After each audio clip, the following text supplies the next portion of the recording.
আসসালামু আলাইকুম। আজকে হচ্ছে শপিয়ানের সেটিংস ফিচার্সগুলো কিভাবে কাজ করে এইটা সম্পর্কে বিস্তারিত দেখাবো। তো প্রথমে আমি হেডলাইন সেটিংসে যাই।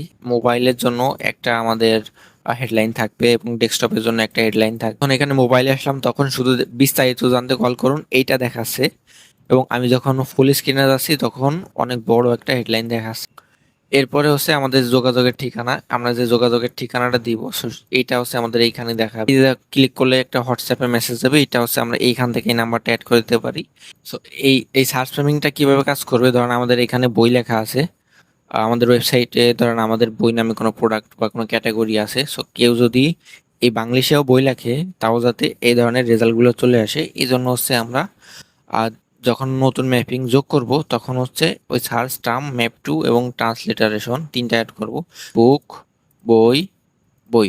তো এরকম জিনিসগুলো আমরা অ্যাড করে যখন দিব তখন হচ্ছে আমাদের ওয়েবসাইটে সার্চ ফিচার বাংলিশটা কাজ করবে। ওকে, সো এরপরে হচ্ছে আমি যাব headline settings, search mapping, home slider. So আমাদের এই যে স্লাইডার, এই স্লাইডারগুলো আমাদের অ্যাড করতে হলে আমাদের এইখান থেকে জাস্ট এডিটে যে আমরা চেঞ্জ করে নিতে পারবো চাইলে।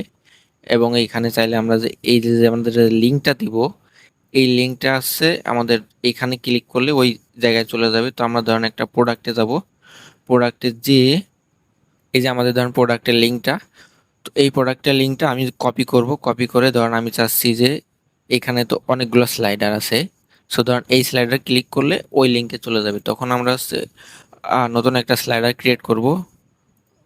ক্রিয়েট করার so, একটা স্লাইডার ক্রিয়েট করব, ওই স্লাইডারে ওই লিঙ্কটা দিয়ে দিব এবং একটা টাইটেল দিয়ে দিব।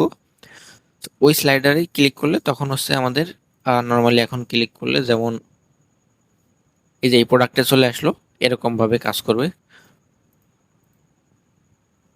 এই হচ্ছে আমাদের slider features. Manage ads to same, এই যে ম্যানেজ, এই যে ডান পাশে যে ইমেজটা দেখতে পাচ্ছেন, এখানে আমরা যে কোনো একটা প্রোডাক্টের জন্য লিঙ্ক করতে পারবো। সো এখানে যেহেতু মাল্টিপল স্লাইডার, প্রত্যেকটা স্লাইডার আলাদা লিঙ্ক থাকবে, এবং এখানে যেহেতু একটা প্রোডাক্ট এবং এটা হাইলাইট থাকবে, সো এইটা হচ্ছে আমরা এই যে এখান থেকে চেঞ্জ করে দিতে পারবো এবং এইখানেও আমরা লিঙ্ক অ্যাড করে দিতে পারবো। এই গেল হচ্ছে আমাদের ম্যানেজ অ্যাডস। হোয়াটসঅ্যাপ নাম্বার, ফুটার লিঙ্কটা আমি ম্যানেজ পেজটা দেখিয়েছিলাম তখন দেখিয়েছিলাম। সো ফুটার লিঙ্কে যখন আমরা যাব, এই যে লিঙ্কগুলো এগুলো হচ্ছে আমরা চেঞ্জ করে দিতে পারবো।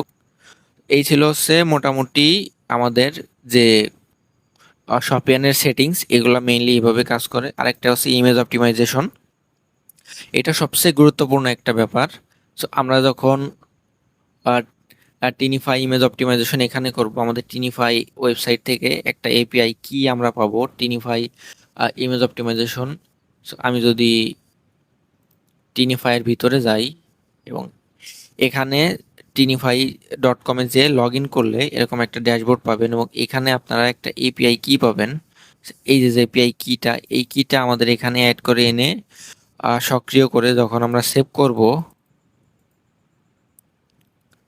তখন এটা সেভ হবে, এবং এইখানে তখন আমরা এই যে অপটিমাইজ বাকি থাকা ছবিগুলো, আমাদের ওয়েবসাইটে যত ইমেজ আছে এগুলো অটো অপটিমাইজ হয়ে যাবে। বাট যেহেতু এটা ফ্রি, একটা লিমিটেশন আছে, তো আমি সাজেস্ট করব এখান থেকে কাজ করার পরেও যখন আপনাদের কাজ কমপ্লিট হবে না, কারণ অনেকগুলো ইমেজ থাকবে, তখন আপনারা আছে টিনি জেপিজি এই ওয়েবসাইটে আসবেন। আসার পরে হচ্ছে আপনারা প্রত্যেকটা ইমেজ অপটিমাইজ করে নেবেন। যখন আপনারা এই যে স্লাইডার বা এই যে অ্যাডস বা প্রোডাক্ট আপলোড করবেন, অবশ্যই এখানে এসে প্রত্যেকটা ইমেজ জাস্ট ক্লিক ক্লিক করে এরকম অপটিমাইজ করে তো তারপরেই এই ইমেজগুলো আপলোড দিবেন, তাতে ওয়েবসাইটটা খুবই ফাস্ট লোড হবে। অপটিমাইজেশনের অনেকগুলো ব্যাপার আছে, ডেটাবেস লেভেলে অপটিমাইজেশন করা আছে, এসি অপটিমাইজেশন করা আছে, কোডিং লেভেলে অপটিমাইজেশন করা আছে। আমাদের সাইট যথেষ্ট ফাস্ট। সো এই জিনিসটা আমাদের নিজেদের থেকে করে নিতে হবে। ইমেজটা অপটিমাইজ করে নিলে আমাদের এই প্রজেক্টে আরও ফাস্ট লোড হবে। সো এই ছিল আমাদের ওয়েবসাইটের সেটিংসের ফিচার্সগুলো। নেক্সটে যে আপডেটগুলো আসবে এই ভিডিওগুলো আপনি পরবর্তীতে পেয়ে যাবেন।